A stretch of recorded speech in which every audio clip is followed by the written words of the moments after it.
Fuck. Well, shit. What can we do? Anyway, let's just fucking get into it then, I guess. They missed me sucking you off there and how good your match was. Who Now cares? the Lafayette, who gives a shit? The match was good. AEW. Go watch it if you haven't. Let's get into fucking AEW. Let's look into AEW. The show started with Wardlow and Jungle Boy. It was okay. It was all right. I didn't think it was shit. I thought Wardlow should win quicker than he did because it went, 10 minutes?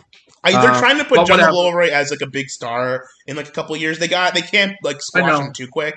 I mean, Wardlow's obviously bigger, but Jungle Boy's in good enough shape and he's athletic and quick enough that I think it was about the right length. Maybe went a little bit like a minute or two too long, but I thought it worked. I think this was probably the best thing they could have done with these guys if they're going to have Jungle Boy lose. But it is what it is. So they had an Eddie Kingston promo after that, and they had a Moxley promo after that. I thought both these promos were pretty good towards building that. Yeah. Then there was I'm just gonna go through this quick. Okay, so then Kenny Omega got his big entrance. Yes. I didn't hate it. I thought at least finally they're treating him like he's a big deal. Because supposedly their best guy. I haven't really seen a lot in AEW to substantiate that he's the 7-star match god. But they put over all these credentials. The only thing is it's like nobody really knows what pro wrestling. I don't know. The AEW audience knows what Meltzer is and Pro Wrestling Insider and shit like this, but I don't know. An average person would be like, well, what is that? I guess they would assume their accomplishments, I guess. The girls with the brooms, I kind of liked it. I'm just glad that Omega squashed Sonny Kiss. When I saw that Sonny Kiss replaced Janela, I was furious. I had to see a Sonny Kiss match on my television when I wasn't expecting it. I was fucking livid. I was gonna fucking shit on this show from top to bottom, but they kill him in 2 seconds. He hit him with 2 moves and he was dead. And that's exactly what should have happened to Sonny Kiss. And so I thought I was pretty happy with that. I can't complain. It was good. I was pretty happy. That's what I would have wanted them to do with it. Yeah. Honestly, I would prefer that they didn't even book it. But if they had to do it, they did it right here. And they're trying to get Omega over and make him a bigger deal. Yeah. So I can't fault it that much. And hopefully his presentation improves, It was supposed to be Janela. I'm not sure if you heard this. It was supposed to be Janela versus Omega, but they had to cancel it the last minute because Janela was exposed to someone with COVID. So they switched the Janela out for Sonny. It was probably supposed to be probably the exact same match with Janela on the spot. So in that case, I actually kind of prefer that it was Sonny because I dislike Sonny more. So I'm more happy he got squashed the way he did. But yeah, that's what happened. Holy shit. Okay. Then we had Pentagon versus Rey Fenix. I was really excited for this match, but the thing of it is that I've seen these guys wrestle so many times now, and it's like, I don't know. I would have preferred they save this maybe for a pay-per-view match, or it was a little bit weird just on free TV because it was it was a very, very good match with not a lot of build-up, but they went really long. There was a lot of fucking great spots, obviously. There were good moves. There was even some good psychology with Rey Fenix. Rey Fenix sold really well for a couple of good moves, and there was a lot of back and forth where Pentagon was more like the carrying brother. He didn't want to hurt him as much, and that's what caused him to lose. There's a good story going on there that I think that'll build up to more, but I think they kind of blew their load really early. I don't know how they're going to follow it up on a pay-per-view with something like this. And obviously, Phoenix got injured during the match. Even though he won, he's out of the next match because he got so injured. I think it was that spot where he fell off his face. So, it's a good match, but if you're going to injure yourself doing it, it's not worth it. Yeah, I don't know. I just wish that they hadn't have done this. It was the best thing on the show. It's just, for me personally, I've seen these guys wrestle in Impact. I've seen them wrestle on Lucha Underground. So it wasn't super fresh. They've had better matches that I've seen. It was good. It was good, but I'm kind of being a douchebag about it. Then they showed Miro and the Best Friends I've missed this shit because I just haven't been watching AEW because I can't bring myself. My TV feed cut out during this, so I don't even know what happened because I didn't get to watch it. So It was just shit. Who then cares? we had Hangman Adam Page versus Colt Cabana. Mm-hmm. It was just flat to me because I knew Hangman was going to win. It's okay. Yeah. It's okay. You know. Then you had fucking what? Holy shit. We had Taz and Brian Cage and Ricky Starks. And I just got to say, like, this FTW title they've done nothing with. It looks fucking stupid. I don't understand it. Taz is cutting a good promo trying to get these guys over. But I really don't understand the FTW belt. Honestly, and why it's there. Ricky Starks is more over to me than fucking Brian Cage at this point. Like, I'm more interested in seeing what he's going to do with whoever he's going to face. Way more so than Brian Cage right now. Even though Brian Cage is obviously the more physically dominant guy, but Ricky Starks is much better on promo than Brian. He's had a much better feud with Darby Allin than Brian did. You know, it is what it is. But I mean, who could have predicted this? That Starks would overshadow Cage. I certainly didn't. And it just shows it's just a critical mismanagement of talent because Cage could have been the next guy in that company. They've decided to basically destroy him. You know, so whatever. It is what it is. It is what it is, but it's just fucking disappointing. Then we get into the segment I think everybody wants to hear about, which is the debonair steak dinner. The dinner debonair, yes. The worst part about this segment for me isn't even like the music and the dancing. It's the fucking part where they're talking about like the steak dinners, and they're like going back and forth with like, I'm going to get it medium well. No, I'm going to get it medium. No, I'm going to get it rare. I'm going to get it blue rare. And it just sucked ass. It wasn't funny. It was fucking terrible. It was some lame-ass fucking sketch comedy bullshit. Yeah. I mean, the worst part, it just wasn't funny. It was fucking terrible. Then we end up in a fucking musical skit. Yes. I don't know how... I mean, this is just fucking embarrassing. Do you know? Because... honest to God, like, people are going to think when I say I watch wrestling that I watch this shit. Mm-hmm. And I guess it's true, I'm watching it. But, like, everyone that you talk to will think that you're fucking retarded. You like this shit that's for children? For fucking mongoloids? This is what you like? This is the shit you like? Yes. And that's embarrassing to me as the viewer to the point where I can't even defend this shit. How you know, at least I can defend certain things. I can't defend this. Like, it's shit. And one of the worst parts is that Jericho wasn't even the best singer in the fucking musical segment. Jericho's singing was flat and shitty, even though he's supposedly a rock star. MJF actually sounded better. He had these weird trained opera singer. So, but Chris Jericho does his music. He does Fozzy songs. You ever listen to a Fozzy song? It sounds like dog shit. The only good one they've ever done is Judas. In Chris Jericho's 10, 15 years of being in Fozzy, they've made like one good song, and that's it. You know, MJF is like a classical music number of Sinatra. It's a Sinatra Sammy Davis bit. Me and My Shadow is a song, and you know MJF is more. His voice is more tuned to it. I like the musical. I like the dancing, the singing. I thought it was well executed. I get your point, though. It got nothing to do with fucking wrestling. I mean, this has nothing to do with fucking wrestling at all. It's genuinely embarrassing. Like, Surfer saw it. He just felt bad for, you know, he just felt bad. He's like, dude, you know, it makes me look like a faggot because I watch this shit. And I just can't handle it. Like, I took a fucking break for a few weeks because it was just so dull and shitty and fucking poor. And you come back to this. You come back to this and Roman Reigns. This and Randy Orton is what you came back to, bro. Hey, at least you got my match. At least I've got good wrestling for you.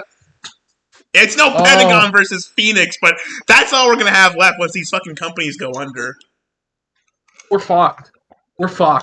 Like, I genuinely think that here's the thing. Like, if you have shit to do in your life, you only have so many hours in the day. You only have so many hours. And are people going to choose this over their video games? Are people going to choose this over like shit on HBO, like really good TV shows, stuff like that, or The Boys, or watching a series on Netflix or Amazon Prime?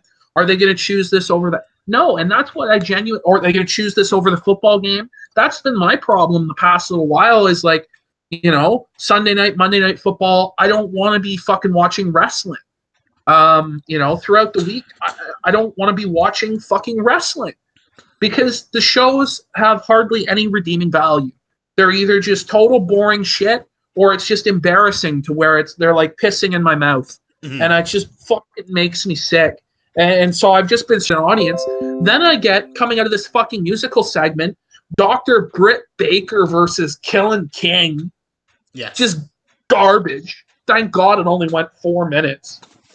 But it's like just fucking pissing in my mouth and then shitting on my face is how I feel when I get Britt Baker and that fucking steak segment musical back to back. I understand the dancing was okay in the musical and singing MJF's was okay, but it's like, why the fuck is this on my show? Like, fuck, man. What else was there on AEW? Was there anything even worth a shit? Some bullshit 8-man tag. Yeah, where the Bucks won. It wasn't even that good of a match, but it was the main event. Was Bucks won over the other people in that match, who I don't remember. I think it was Butcher Blade, Private Party, and Reynolds and Silver.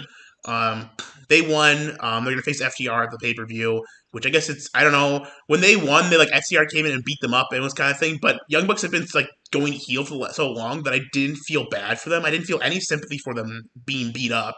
They've come, I don't know, they're actually trying to make themselves baby faces now. They're trying to be tweeners, but it doesn't work. Like, this is the kind of shit where it's like, I'm not a fan of this feud at all. It sucks ass.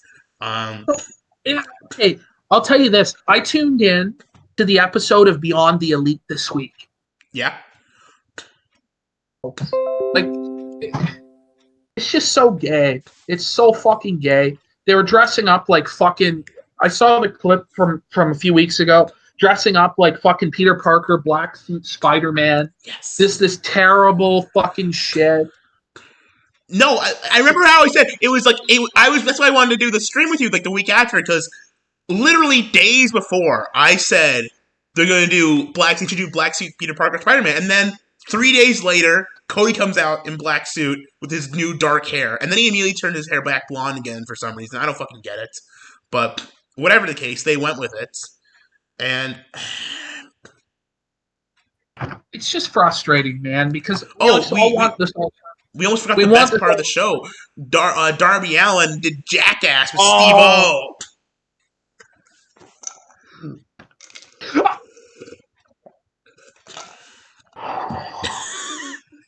Hi, I'm Darby Allin, and welcome to Jackass.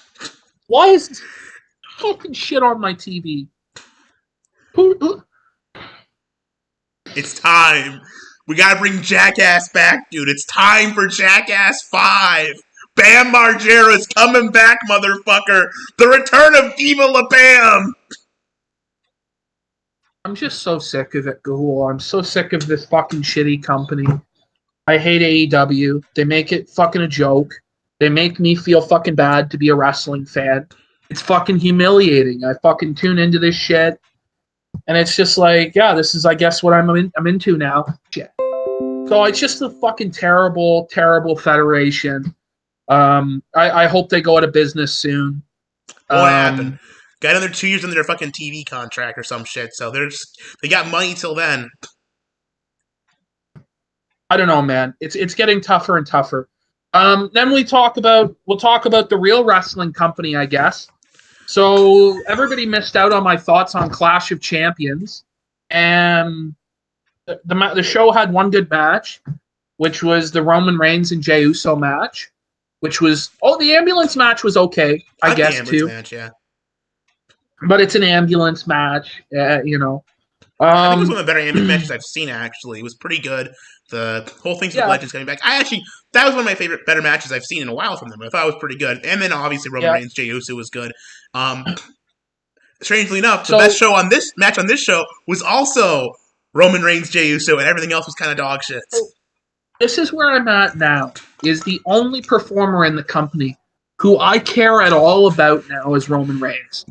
He is the only one that has any value, but now we have lost everyone that ever mattered or was ever any good.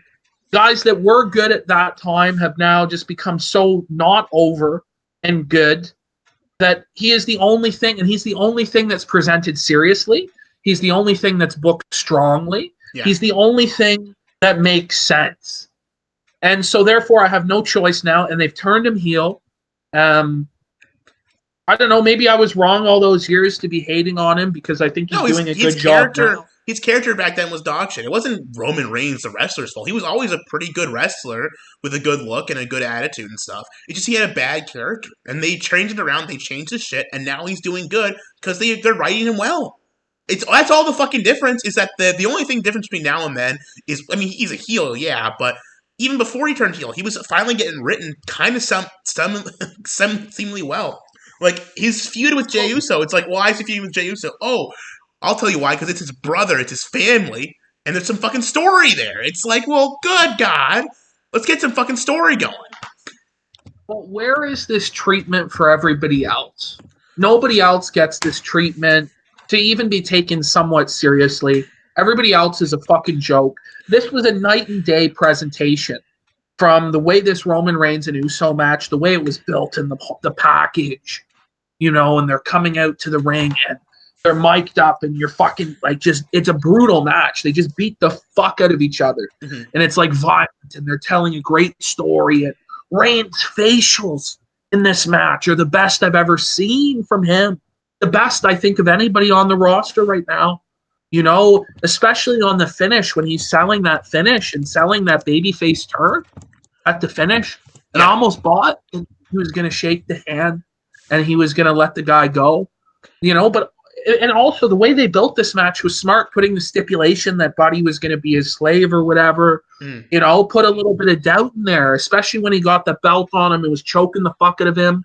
And I wanted Jey to choke him out, and I bought into him as a babyface. I wanted to see him win that match. But I'm glad Roman won because, of course, it's better for the company that he win this match. Yeah. The finish there where the two elders come out and they put the tribal chief necklace on him. It showed the stakes of the match and why he'd go to those lengths, you know, to have that legacy, to be seen that way. But I thought it was weird to have them act that way, like celebrate, like the really heelish way that he does. Because usually legends are baby faces, you know? Yeah. Well, I mean, it's a brutal tribe. I mean, to be fair, it's not like he's like they're congratulating him for winning the wrestling match. It's just like tribal rituals. Tribes aren't fucking like friendly. You know, whoever is the strongest is the chief. That's the rules. They don't care how you do it. If you're the best, you're the fucking chief. That's it. You know? And that's like they're not smiling when they're giving it on him. They're just putting the shit on him, and they're like saying, "Yes, you are the chief now." There's no smiling. There's no happiness. There's no celebration. It's just, okay, you win. You're the fucking chief now. You're the big dog.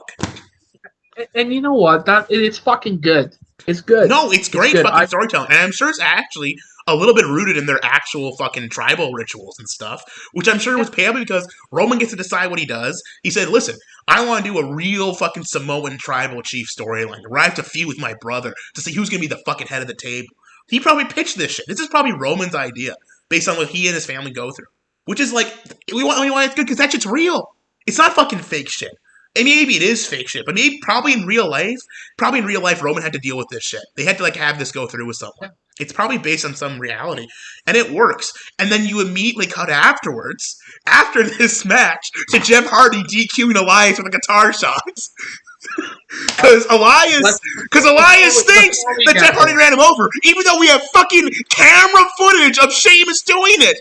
It was Sheamus. He saw Sheamus doing it. Sheamus admitted to doing it. But it's okay, because I think it was Jeff Hardy anyways. It's like, the contrast. The immediate contrast. At this point, they need to put everything on Roman. They need to keep giving him this presentation. They need to focus on just making this not fuck up. Strap the rocket to him. Fucking pay Goldberg, whatever, to put him over. Maybe get some casuals back to see that match. Pay Brock, whatever. Have Roman squash Brock. Yeah. Bring back fucking The Rock. Triple H. Listen, bring back The Rock. The obvious conclusion to the Tribal Chieftain storyline, clearly Chief versus Chief at WrestleMania, The Rock versus Roman Reigns.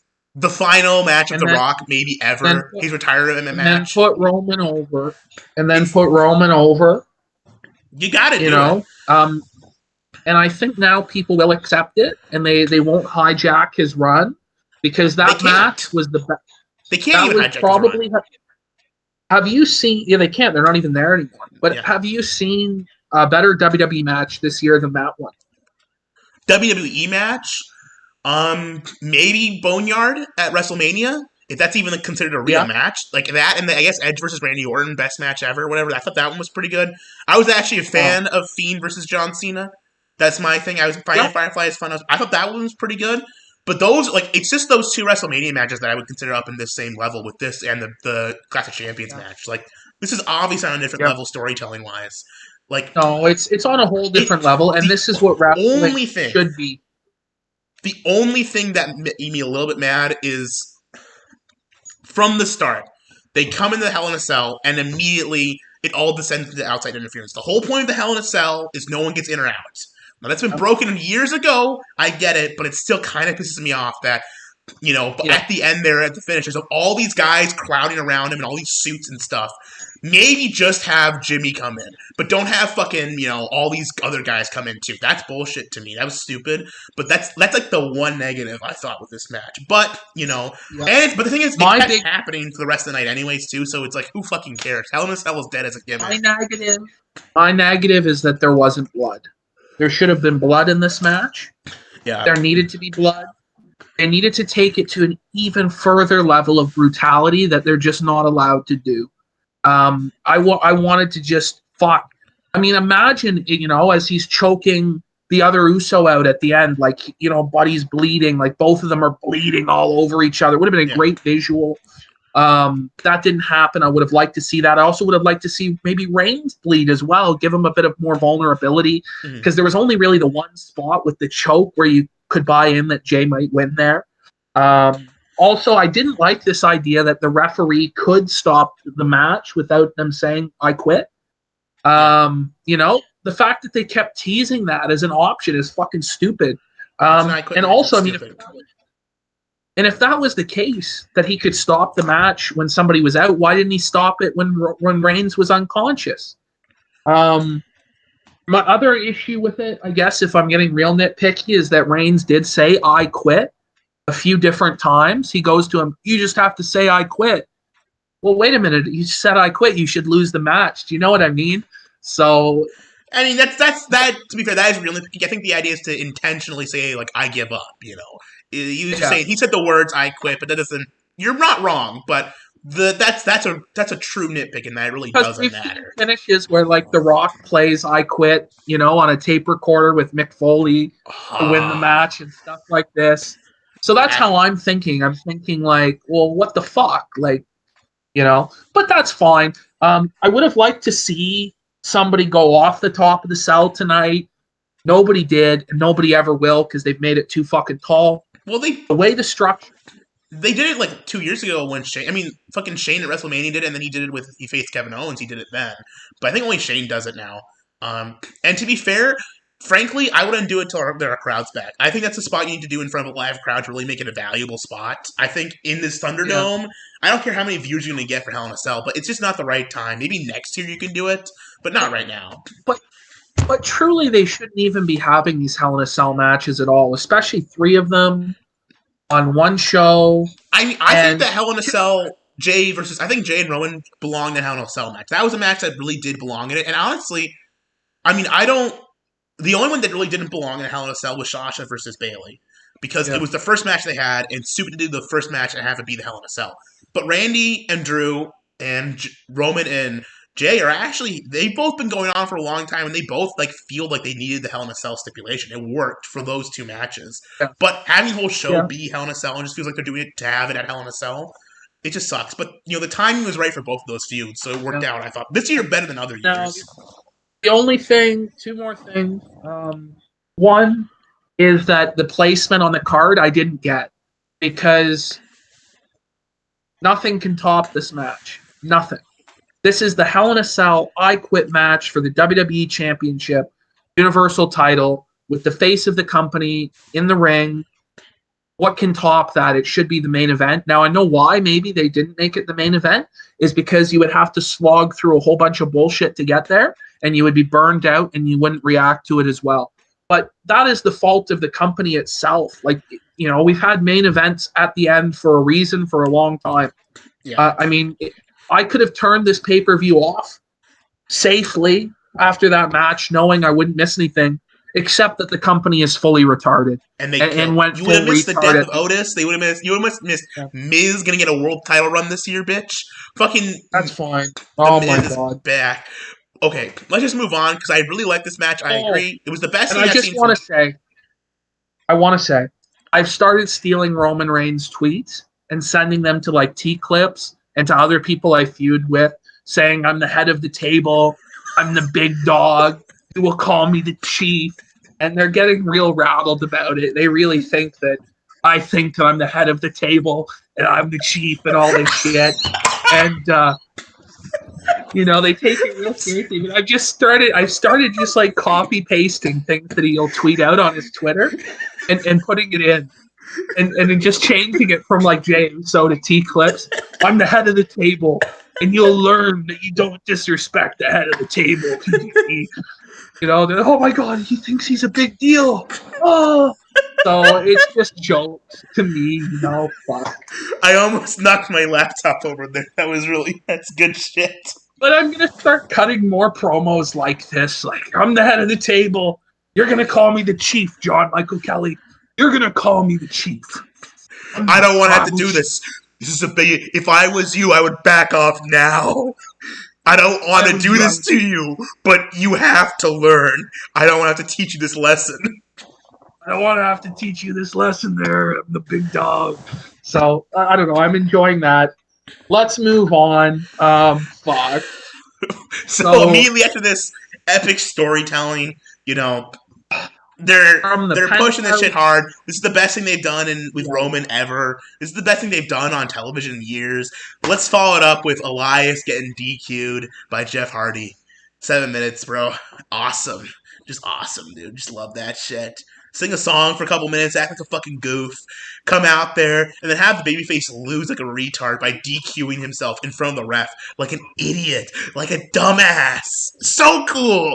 Badass. Ugh. It's shit. It's shit. It's just garbage. What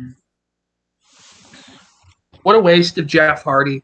What a waste. Yeah, Jeff He's Hardy. Probably one of the only guys they have that's still recognizable to somebody who was watching 20 years ago. Yeah. Instead of using him to put over a talent like Roman Reigns or using him as a talent to put over young guys, he's in there with somebody like Elias. I guess they think Elias is going to be a big deal. But Elias, to me, is never going to get over, ever. He's not good enough of a wrestler. I mean, like, his gimmick's essentially just Jeff Jarrett. But Jeff Jarrett was a great fucking wrestler. That's the difference, you know? Like, he's not Jeff Jarrett in the ring. If he was, it'd be a different story. He's got a stupid gimmick, but he's great in the ring. But he's not that. He only has his gimmick. I don't even think he's as good as Jeff Jarrett on the mic.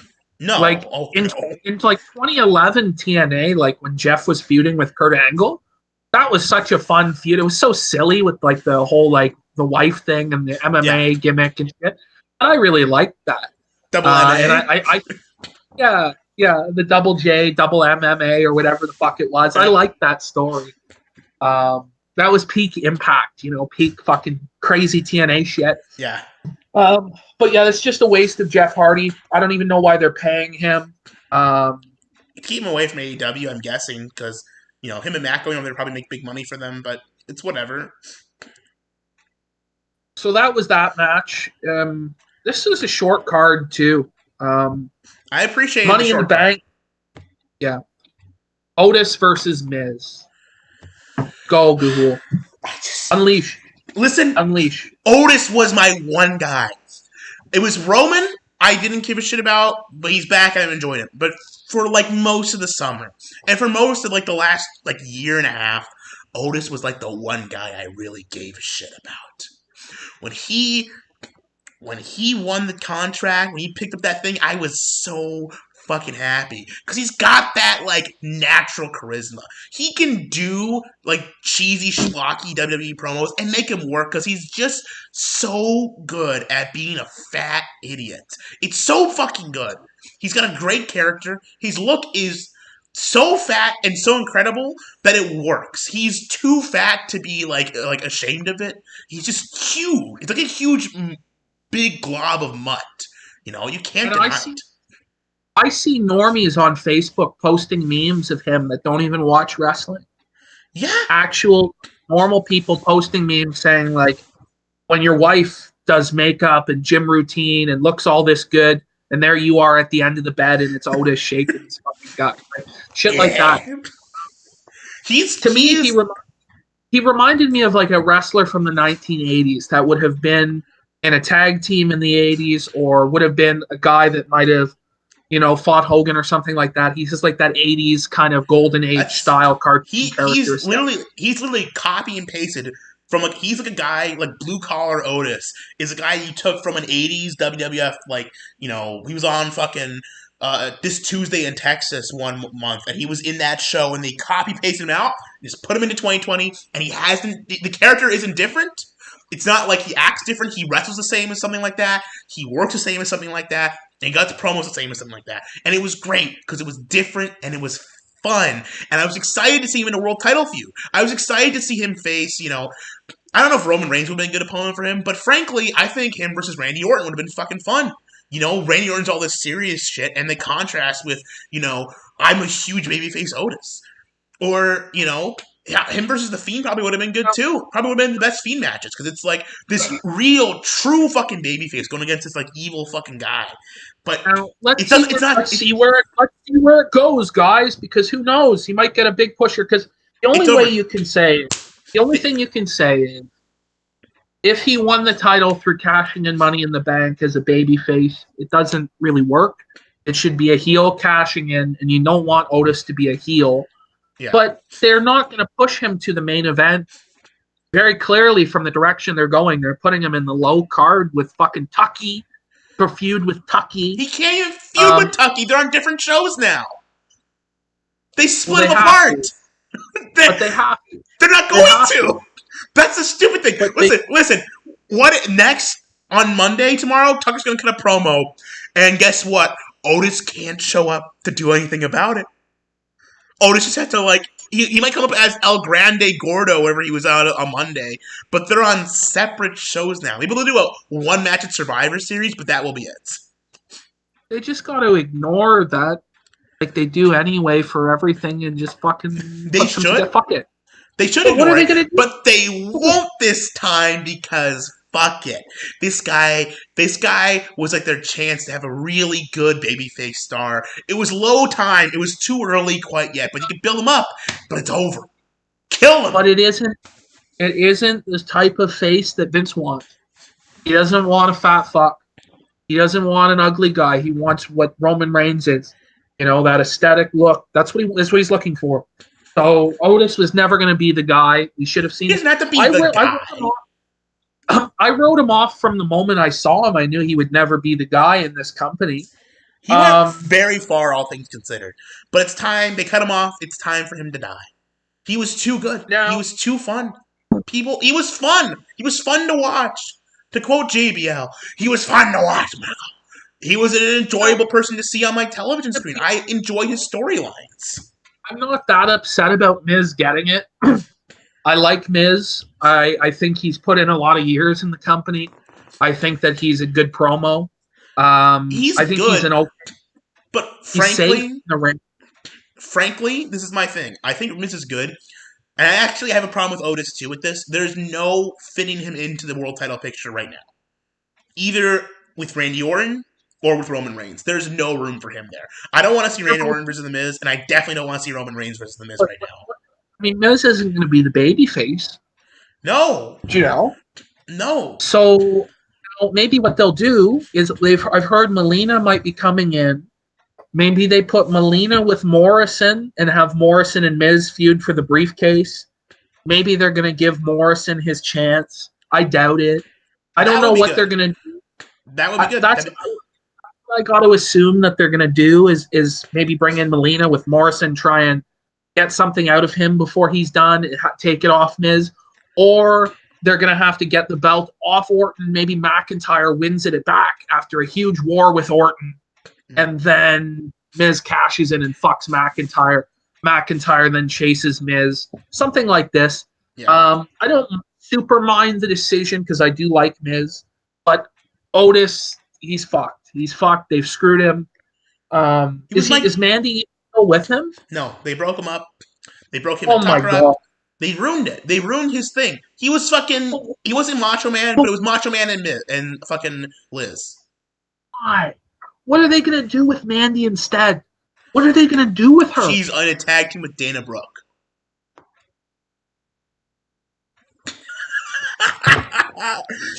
That like Mandy Rose Otis storyline was like the few things clinging me to enjoying this show still. This is the only thing that I really liked. I really liked that storyline because I'm a big goof and I like dumb schlocky stuff like that. But it was fun and it was sincere and it felt good to see someone win for real in the end.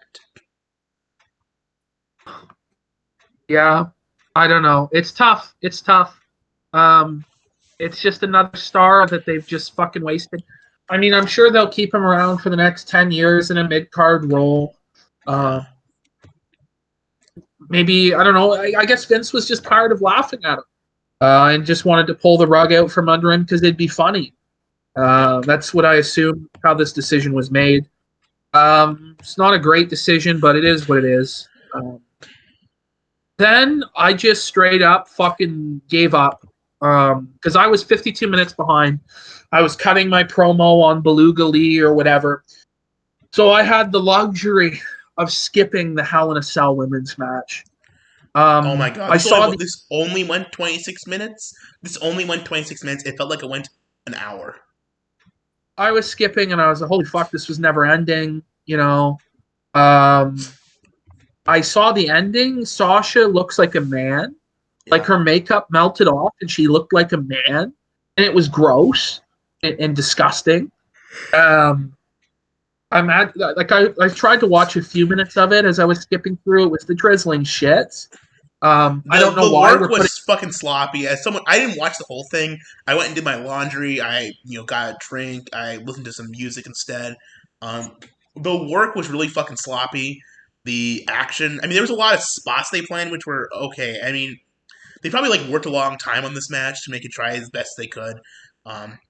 And there were a lot of inventive spots in that they would just use objects that weren't tables for table spots, essentially. And there was some Spider-Man stuff where they would climb up the cage and jump off it. But really, the work was sloppy. They're ugly as shit. I can't get over how ugly they are. Sasha looks like a horse. Bailey's hairdo makes her look like a fucking bitch. I hate it. She looks like a fucking Latino mom. And you know what? I just don't care. This storyline sucked from the beginning. I don't care that they're friends and that they're not now.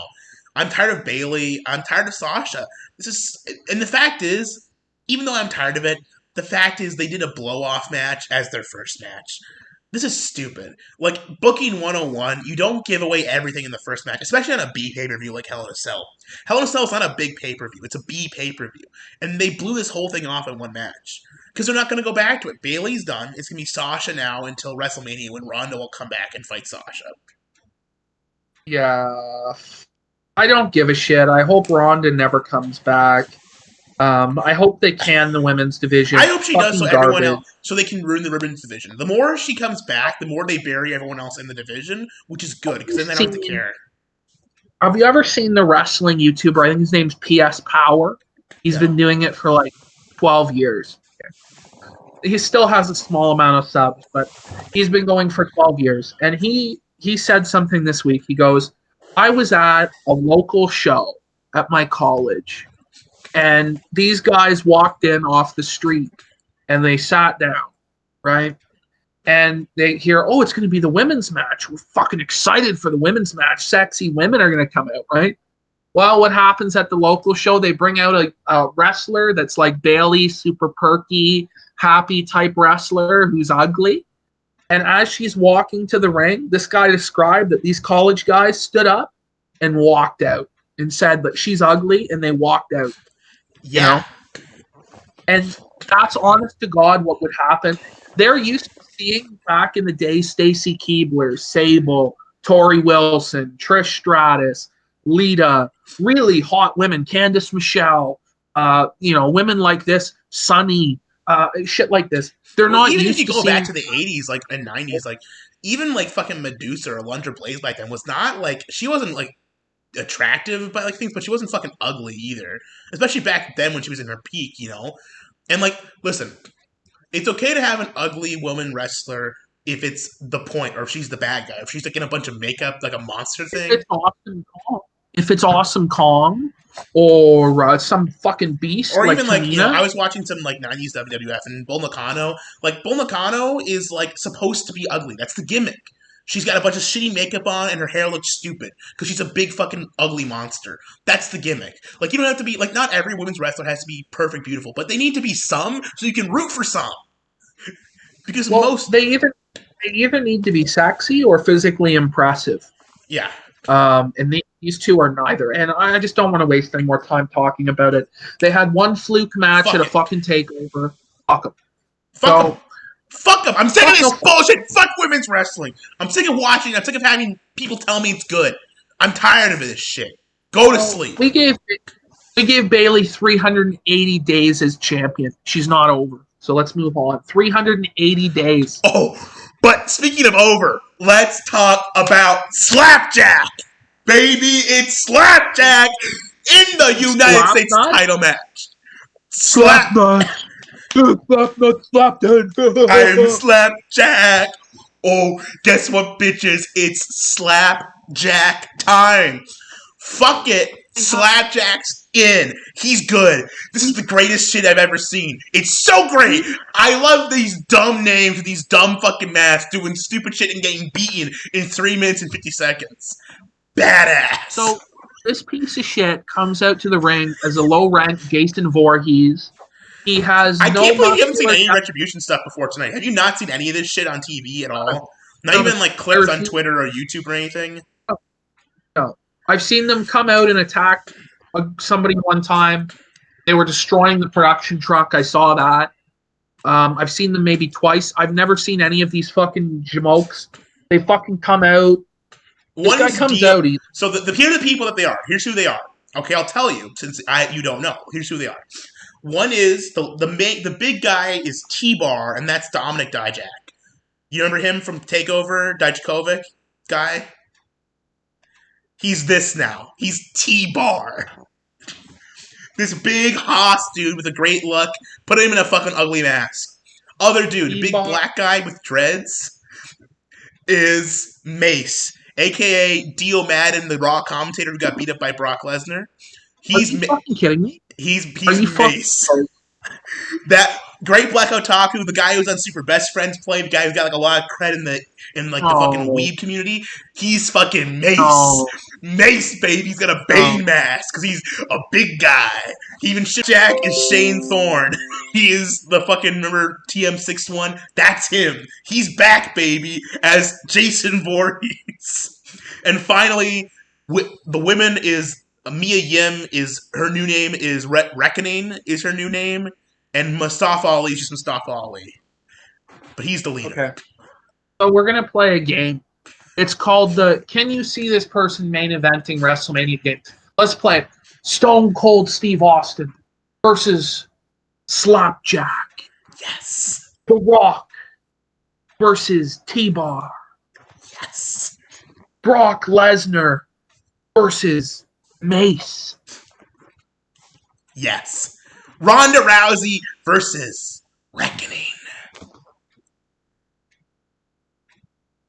What a waste. What a waste of these people, and what a waste of everybody's time. Honestly, like, Dio Madden and Dominic Dijak were, like, actually, like, guys I thought could have been something. They got great looks.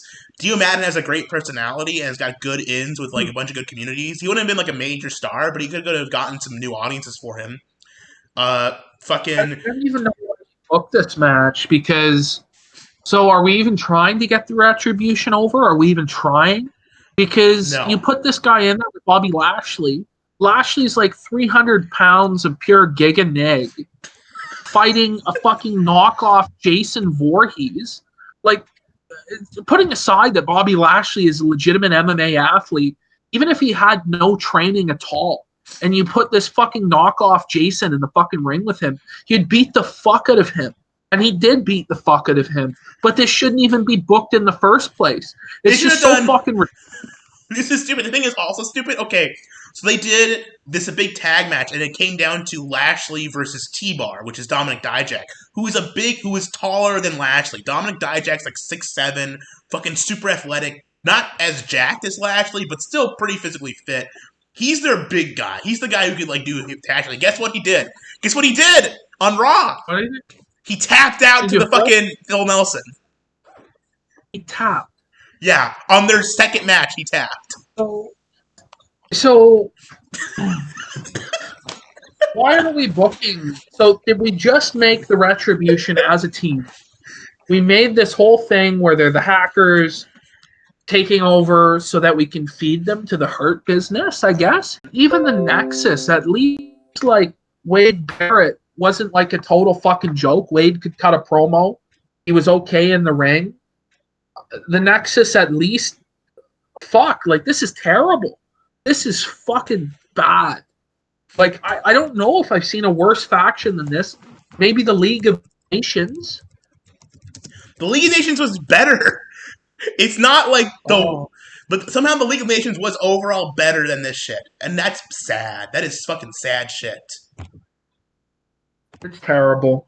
I can't even believe that they're doing this shit. Okay. But yeah, no, this has been like the main. Here's the deal. They've been on television for like the last 2 months. But this is the first time they've been on pay-per-view since then. They weren't on Clash of Champions and they weren't on SummerSlam either. Even though they were on television as a faction already, they just didn't bother to book them on the pay-per-view at all. But now they are finally on pay-per-view and they immediately get killed. Because why not? So I'm honestly, so then we go to the next match. I thought it was a bit slow, but it was okay. And then Orton won. I'm surprised Orton won because, first of all, I didn't think Triple H would want Orton to tie him for world titles. So obviously Triple H is going to need to get the belt again in the future. So that's something. I just don't get it. Triple H was saying on a conference call or an interview, he said, in a few years, it's going to be Drew McIntyre and Roman Reigns, and it's going to be on the level of Stone Cold and The Rock, or on the level of Hogan and Andre. I mean, if you want to make Drew McIntyre that iconic of a guy, he has to win. He has to be the world champion for like a year. He has to keep winning. Listen, they've actually booked him really, really strong this last summer. Every show he's been on, he's won. Not always perfectly clean, but he's won pretty decisively over against most of his guys. He's beaten Randy Orton a bunch of times. But this feels like the end of the feud, and if Orton wins the end of the feud, that means he overall wins the feud, which means that McIntyre loses to Orton, which is, if they've got an idea for story, it's whatever. But, frankly, I guess if they want to keep this feud going, they had to have Orton win at this point because he's lost so much to McIntyre.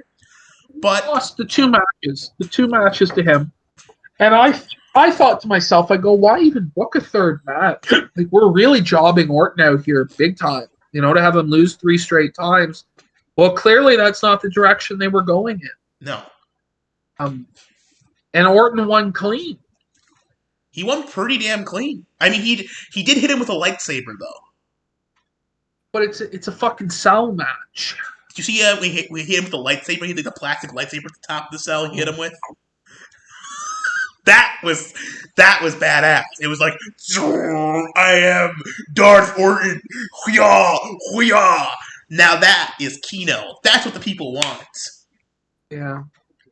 I don't know, man. I think Drew McIntyre got fucked over because there was no crowds. I think he would have got over if there had been crowds. His title reign was doomed from the beginning. Kind of was. I guess maybe when they get crowds back, they'll do a run with him again. But it hit the panic button because the ratings have been fucked. And they're like, well, Orton's going to bring back stability. He'll bring back in people who watched Orton. But it's just not the case. That's not the ratings are going to stay the exact same trajectory. They're going to keep slowly declining. The ratings have they've bottomed out. We are in football season. There should be a football drop off, but the ratings have stayed the exact same for the last like fucking 3 or 4 months with like minor variations. It's 1.6 to 1.8 million. We are getting to the point where less than 2 million people are watching Monday Night Raw. Yeah. This is abysmal. This is worse than this is like this is Impact level numbers. This is Impact's best days were better than this. And I'll tell you why. I'll tell you why we're at this point. Because everyone else is gone. It's just the hardcores. There's no casual fans. It's just me. It's just you and me. It's just me. And even I am going. And you're not even watching Raw, are you? Because you don't even remember it. You're nothing we can do. And there's nothing we should do. It's the natural course. If they want to bring back mainstream success. It's a doomed business. No one cares. People are going to watch UFC instead. You know, they're going to watch other shit instead. Superhero movies, play video games. There's so many options now in entertainment. And who is going to choose to do this? And honestly, and the thing is for casual people, for people like me, I don't want to watch this new season of The Boys or all these new fucking Netflix shit movies. Like, they're so fucking boring and dull to me that I can't watch them. Wrestling is stupid, but to me, it's at least, like, can be interesting sometimes. It's not always fucking boring as hell. And I kind of done with video games, too, for now. So for me, personally, I'm going to keep watching wrestling because I enjoy it, and it's at least kind of interesting to me. But for most casual fans, guess what? Most shit that they can find on Netflix will be plenty entertaining enough. There's sports to watch. There's fucking there's the World Series this week. There's fucking Monday night. There's fucking football's back. It's gonna be back for a while. And by the time football's done, guess what? Basketball will probably be back again. I don't know. It's just getting really fucking sad. The thing of it is I get to the point where I want to stop watching. And then something happens like the Reigns and the Uso match, and I go, okay, this is why I like wrestling. Yeah. This is what it should be, and when it is what it should be, it's like one of the best forms of entertainment in the world, at least to me. But it's starting to get to the point where it's like, how many times can you rope me back in with one good segment every few months? You throw me a legitimate thing, Lesnar every few months, or whoever the fuck every few months. And that's it. And that's all the joy I'm going to get for probably another 4, 5, 6 months. And I just, it's fucking terrible. Terrible. And I don't want to fucking be the guy who's like, oh, this is just too bad for me to even watch. But what the fuck am I supposed to do? Like, it's 3 hours a week to watch Raw, 2 hours a week to watch SmackDown, another hour for NXT, 2 hours for AEW. That's just the mainstream feds. That's before we even get to the indies. Like, who the fuck is sitting here watching 10, 12, 15 hours a week of pro wrestling? I used to back in the day, but not now. Like, I watched the G1 finals the other night, and that was fun because I like the G1 finals every year. They're good, but like... I used to think it was bad in like 2012. Now, I mean... I long for the glory days of fucking 2012. John Cena was everyone mocked John Cena, but when John Cena was here, things were better. He was good. He was at the Central Force. We didn't like it at the time, but it's like what replaced it wasn't any better. It was worse. It was way worse. It was way worse. Now maybe Roman Reigns can lead us into this new golden age. I don't know. I mean, they've got a good presentation with him and Paul, but we'll see. I hope something good comes. I enjoy good wrestling. But I feel bad. I've missed the show the last like 3-4 weeks. And so I'm not even trying to brick the show. I just can't fucking bring myself. Like I'm trying like Sunday. Like I put it off till Sunday. I go, well, I'll watch it tomorrow. Then it's Sunday. It's like I got to do this with GAHOOLE at 7.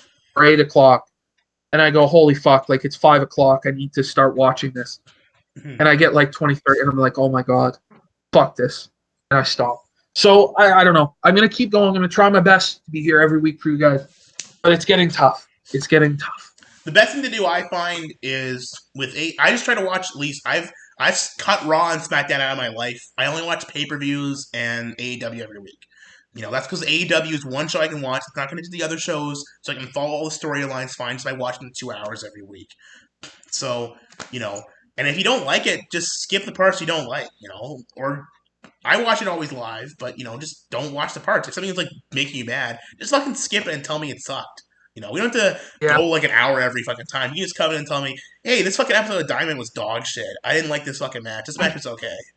Don't worry about it. Yeah, it is what it is. Before we go, we do have some questions from the chat I'd like to get to. All right. Hey, PPP, how do you lose to a team with no name? What team? The Cowboys lost to a team with no name. Oh, fuck. Look, I'm done. I'm just so fucking frustrated with this team. Look, there have been bad years for this team where they've gone 8-8, 8-8, 8-8. They've had years where they get to the playoffs, they may win a game, and then they lose to the Packers in the conference round in heartbreaking Shakespearean tragic fashion. But this is the first time watching as a Dallas Cowboys fan where the team is just so pitiful. So pitiful. They have no heart. They have no will. They have no desire to win. The team is injured to fuck. The reasons that I was a Cowboys fan, that strong O-line, run game, DeMarco Murray, all that shit's gone. All those guys, Fredericks, Mark, they're all either retired or fucking injured. The team is fucked, and they've just quit. And I don't know why they've quit. I think it might be the coaching. They brought in the new coach, McCarthy. He fucking sucks. The defense is fucking abysmal. There's no passion. There's no fucking second effort on a tackle. Just guys are fucking breaking tackles, running down fucking field 50, 60 yards. No one gives a fuck. No one cares. And it's embarrassing to fucking watch. And I won't watch it. And every fucking week I bet on the Cowboys because I go, this is the week. This is the week. This is the week. I have now lost $777 over the course of these 7 weeks. Oh, shit. I'm averaging every week I bet $100 on the Cowboys to beat or cover the spread. They may have won 2 games this year, but in no game this year have they exceeded expectations enough to cover the spread or beat the spread. 6 straight weeks of failure. 7 straight weeks failure. And I just will not tolerate it anymore. I'm not gambling on them anymore. I'm probably not watching the games anymore because it's fucking humiliating. And this team is a fucking joke, and it's just terrible. It's terrible. Terrible. They lost to a fucking team that doesn't even have a fucking name. It's not. Remember Cowboys and Indians rivalry, Cowboys and Indians, Cowboys, Redskins? We don't have that anymore. Because they took it away from Washington, because a bunch of little pissy babies who don't even fucking watch football, never played football, never will give a fuck about football, cry about the Washington Redskins. Fuck you, give me back the fucking Redskins. And I don't even like the fucking Redskins, but give me back the Redskins. And the Redskins are a fucking tragedy too. I mean, the Washington football team, they're fucking terrible. And to see Dallas be humbled by a terrible team, blown out, not even competitive, with a terrible fucking team like Washington, just goes to show how low this is. Even Skip Bayless is saying this is the lowest in the 40, 50 years he's watched the Cowboys he's ever seen them stoop. This is the lowest. This team is on record for having the worst defense in history. Not just this season. The most points given up in history is what they're on pace for. And it's only getting worse because every week there are more injuries and more injuries. And I don't know. Can we just fire the head coach? Can we fire the coordinators? Fucking bring back Jason Garrett? I don't know, man. Fire Jerry Jones. We can't. He's the owner. We're fucked. And the franchise is fucked until Jerry dies. And I love Jared. It's over. It's over. So that's it. That's it. That's what happened. The Cowboys are done. It's over. Do you know what the worst part is, Gahool? No. They might still make the playoffs. They might still make the playoffs with a losing record. That's just how bad this year is for football, I guess. Well, in the NFC East, I think the team that wins the NFC East is going to go like either 6-10 or 7-9. They're going to have like at best, maybe with a fucking hope and a prayer and a miracle, Philadelphia might go 8-8. But good luck with that, because probably the Cowboys will beat Philly next week just to all dick teases. Oh, they're going to make the playoffs. Oh, they're getting their shit together. Oh, they beat Philly. Oh, you missed out, PPP, on making $500. So fuck it. Maybe I'll just put $1,000 on them to beat the Eagles next week. Don't bet $1,000 on the Cowboys. They're gonna lose. I gotta get my money back. This is a gambling addiction, PPP. This is called sunken cost fallacy. 700 in the hole. You gotta get it back. Maybe the Cowboys will be 3-1 underdogs next week. If you spend $1,000 and you lose that $1,000, it'll be $1,700 in the hole. For Jerry Jones? Do you trust him? And we'll lay $2,000 the next week. Is that what it's come to? Is that what it's come to for me now? Yes. Fuck this team. Fuck this team, man. I'm not fucking wasting another nickel. Okay. Got more questions here. I'm not buying a fucking hat. You're not doing it? Okay. Fuck them. Fuck you, Jerry. All right, what do you got? Fuck, that was pretty... someone told you to bet 900. Did go dinosaurs? You'll win eventually. You'll keep spending the money. Eventually it'll come back to you. Eventually. Until it doesn't. Did dinosaurs have scales or feathers? In my mind, they have scales. I'm a scale man. Yeah, I'm not a feather fag. Fuck feathers. Probably in reality they had feathers, but fuck that. Who wants to believe that shit? Bullshit. Let's see. Hey, GAHOOLE. Did Michael Jordan ever beg Hakeem Olajuwon to join him? No, but LeBron did. Hashtag Mickey Mouse ring. Well, look.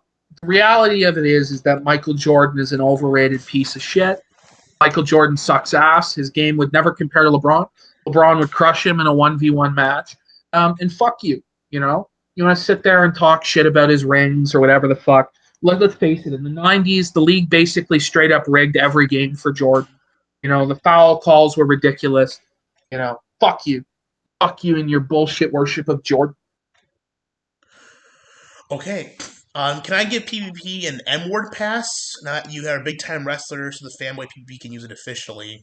Yeah, you get an M-word pass. You can call me a Mark or a Mick. I'm Irish, so you have a Mick pass. You can call anyone a Mick, and you're free to do it. There we go.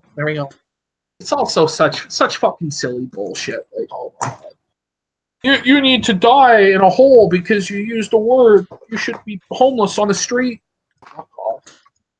Us Irish are really just assholes about it, but you got the pass now, so you can call Matt Jarbo a Mick all you want. Well, Matt Jarbo is fucking totally out of his mind. We haven't had a chance to talk since Matt Jarbo has gone off the deep end, my friend. Listen, it all started with The Rock. The Rock is what cracked him. He couldn't handle the truth about the Liddy. And now look at him. I just don't get it. I don't understand how he can deny reality and say that The Rock's not a movie star. It's not just a movie star, he's the biggest movie star in the world. He's like the top stars in the world. Listen, here's the level of stardom The Rock is at. It's not like a little guy. He's a major fucking social figure. Do you want to know? I'm not sure if I told you this. Do you know who revealed Osama bin Laden was dead? Who revealed to the public first? It was The Rock. Because he has connections. Because he has serious connections. He's not a fucking little bitch. What this all comes down to for Jarbo is, it's like last night on his Boulder Talk show, he's screaming about how he hates kayfabe, he hates pro wrestling, all this fucking shit. And he's just an elitist douchebag that doesn't want to say that a pro wrestler could be a movie star. That's what it is. He says that's not the case. But I think it is the case. I think he has a serious issue with the dumb local hicks that watch wrestling, because he thinks in his mind everybody that watches wrestling is uneducated or retarded or ignorant. People who enjoy it are fucked. And so I think he looks down on The Rock because of that. If it's not that, and it's because, like he says, he won't stay in a superhero franchise, like, get bent. Like, what the fuck is wrong with you?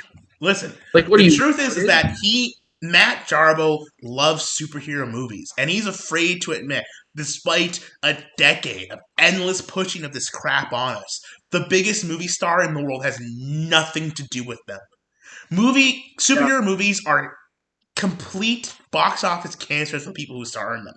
After they leave the franchises, they do nothing. They are not mainstream attractions. They do not make more money because they were in superhero movies. The superhero movies make money because they are superhero movies. The stars that come out of them are no longer stars. They are those characters. Tell me, how much money is John Boyega going to make next year? Or Daisy Ridley? This fucking idiot. Star Wars is even worse with this shit. Daisy Ridley can't find work, okay? And listen, the last movie she was in was Murder on the Orient Express, which was a complete fucking... It wasn't a bomb, but it was close to a bomb. It was not fucking well. It did not make a ton of money. And it did not feature her prominently. This dipshit told me that Gal Gadot is a more bankable star than The Rock. If you ask 100 people on the street who Gal Gadot is, they're not going to know. They just know, I saw Wonder Woman at the theater. They don't know who the actress is. Like, give me a fucking break. Okay, let's stop and think. We need to stop and think, because what else has she been in since being Wonder Woman, right? That has made money, right? Here's what we have. She was in Wonder Woman, okay? Then she was... Before that, by the way, she was in the Fast and the Furious series, which actually did make money. But since then, she's been in Wonder Woman. She was in Justice League. She's been in some television episodes. And she's going to be in another Wonder Woman. Surfer, who is Gal Gadot? I have no fucking idea who Gal Gadot is. I rest my case. I've never even heard the name Gal Gadot in my life. Like, it's not even like it's some actor's name that I've heard before, and I just don't know who it is. I can't put a face to it, but I've actually never heard that name before. Do you know who The Rock is? The only reason I know you're talking about actors is because I could hear you guys talking about The Rock and Jarbo from the other room. Otherwise, I wouldn't even know that's an actor. Like, this is how retarded it is. Like, I mean, seriously. He's fucking trying to say that Gal Gadot is a bigger star than The Rock. Okay. She's been in... Well, who is Gal Gadot? She's Wonder Woman.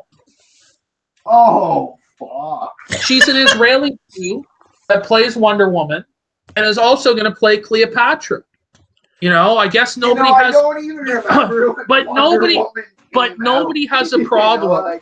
Nobody has a problem with cultural appropriation, it seems, when it's a Jew stealing American characters or stealing Cleopatra now.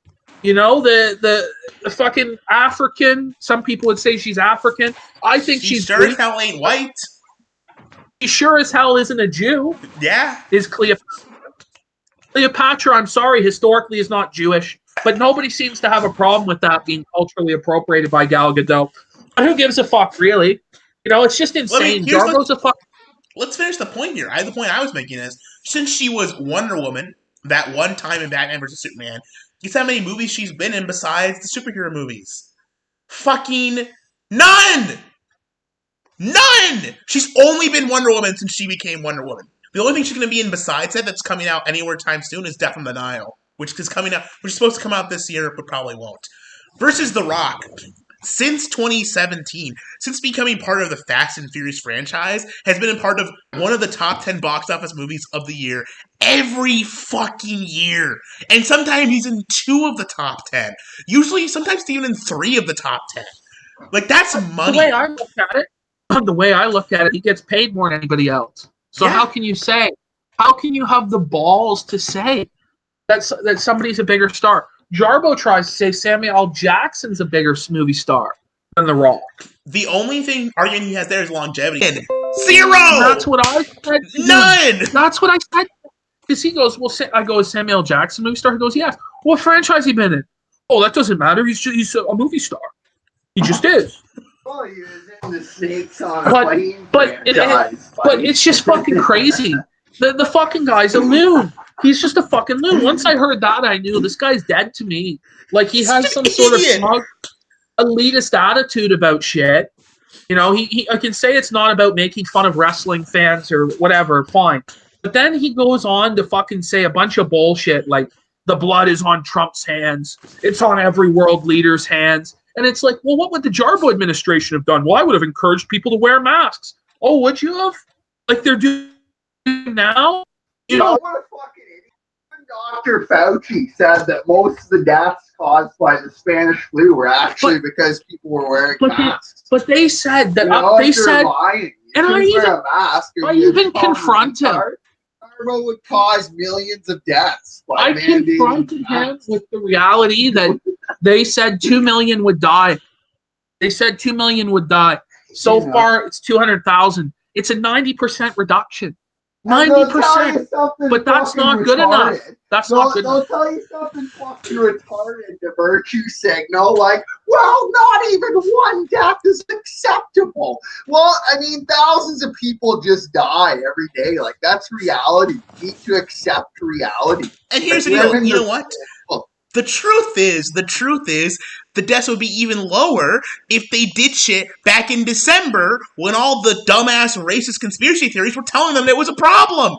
But no one believed it because it was a racist conspiracy theory that only fucking Mr. Medicare was talking about in December when it finally hit California. But it's like, hey, where was Jarbo's coverage? Where was the Jarbo coverage of the coronavirus that was like Daddy Jim's? Oh, there wasn't any. Because Jarbo is a fucking faggot who doesn't understand reality. And he lies and says, oh, yeah, I would have definitely taken care of this in December if I was president. Bullshit. Well, the Ghoul is right. They would have tried racism. Because the reality is, if you want to keep out foreign diseases, you need to keep out foreign people. That's just the reality. That's the truth. And it's not like this is the truth is this is not a new thing. The fucking fact is China was a fucking like waiting to explode with this shit. The living conditions there, the way they keep people, the way they treat animals, shit like that like health standard over there has been waiting to cause something like this for fucking like years. Fucking Contagion was about the same thing and it also originated in China.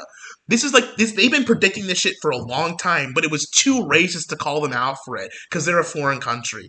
But now it's too late. Now people are dead, and the only ones you have to blame are the people who didn't realize it. When the science, there was evidence in December. There was people. There was cases in the U.S. in December. We could have closed the border then and fucking stopped this shit, but we didn't because we were stupid. And that's not the president's fault either. It's more so the fucking people who told us that it was a racist conspiracy theory's fault. That's their fault. It's on them for not believing this shit when it hits. You know, but then it turns into, oh, PPP used the D-slur, he got the ball pit therapist flag down. All this fucking faggoty bullshit about me saying Duke. I mean, and trying. Yeah, I haven't had. You know, that's what he would say. Like, he's trying to say, like, oh, you can't maintain a YouTube channel, which shows you have no responsibility in life. And that, like, dude, just shut the fuck up. It's just crazy to me. This guy. So, that's about it on him. I don't know. We got any other questions from these people? Let's see. PPP. You said you wouldn't stop A-logging Ralph till you die. Have you stopped A-logging Ralph? Have you given up on that? I don't care too much. Who gives a shit? Like, the guy is trying to say I'm a hypocrite for saying that I would A-log Ethan Ralph until one of us dropped dead. Okay? It's very different than what John Michael Kelly said, which is that he's going to bully me into suicide and make me cry. I never said that I would bully Ralph into killing himself. I said that there would be a feud until he dies. I said there would be a feud between us until we died. Surfer's going to say, but Bud said you'd rape and kill him in the desert. Once again, like, you know, people who... Once again, bullying someone into suicide is much worse than raping someone to death in the desert. Again, you are saying that it's very serious that I would rape him to death in the desert. I think that most... I think that most people who are able to discern shit for themselves can figure out that I wasn't being too serious with that. But it is what it is. If you want to try and say I'm a hypocrite and I'm a bad man and I deserve to be killed, you go right ahead and you believe that. Live in rage, live in anger about a fat Canadian. Like, seriously. You're only really hurting yourself. You know, that's just the reality. I think the truth is the difference between that and JMK is I think JMK is lying because I don't think he can bully you into suicide. Frankly, PPP, I don't think that's in your character to commit suicide. I don't think he has the ability to do that. He's a liar. Whereas I do believe you would bully Ethan Ralph until one of you drops dead. I could believe that. I don't believe JMK can do that. I just don't think he can pull it off. That's frankly the reality, and that's what I've said. It's like, dude, like, how are you going to accomplish that? I mean, nobody watches his fucking show. It's not like he has a huge troll army that's going to fucking send pizzas to my house every day. No. What is he going to do? What is he going to do? He's going to make videos stream sniping me, getting 30 viewers, talking about how he's Frank Grimes and it's not fair that Homer has all this success, even though he's retarded. And that's what he says. Like, he has said that he is Frank Grimes and I'm Homer. And that's just a strange worldview to have. Like, I feel bad for him if that's the way he thinks. The guy's just coping, buddy. You hurt his feelings. You told him he eats the lizard to death. You know, you hurt guys' feelings. But T-Clips tries to blow the allegations about John. John, there's a reason why defamation case against Jerry Falwell, because no one would reasonably believe that Jerry Falwell fucked his mother. Nobody is going to with a bearded dragon and raped a man. There's a big difference. And when they try and come up with shit like you molested an altar boy, it's not funny. It's just shit. It's cringe. First, because I'm not even Catholic. So there's not even any altar boys. Second of all, it's just not very creative. And it's ripping off what I already did. So that's what I got to say about that shit. That's what I'm living with. Okay, sorry. Also, your rant got cut off by a fucking stream lag shit there. Sorry, man. But before we go, someone asked for some Switch game recs. You got anything PPP? I've got some stuff I tell them, but you got anything to buy besides Smash for Switch? I get Breath of the Wild. I got Mario Kart 8 here. I got Luigi's Mansion 3. I got Mario Odyssey. Smash. Those are the games that the 3D All-Stars collection. If you're going to get a game, you want a cheap game that's good, get Lumines Remastered. That's a good game. Good puzzle game. It's like $10 usually on sale. Great fucking game. Put hours in that shit. Besides that, probably let me go with my games. The No More Heroes game, Travis Strikes Again, is really good. It's not the best, but it's pretty damn good. I'd recommend that. And what else is a great game? Clubhouse Games is good. If you got friends, get Clubhouse Games. We will play friends with that. Yeah, those are my recs. Clubhouse Games, Travis Strikes Again, and Lumines. Get those shit. Those are cheap and they're fun. All right, Gahoole. Well, I gotta let you. I gotta take a piss, man. I gotta go. My internet's gonna crap out here in a few seconds. We've been dropping frames constantly, but now it's really going down.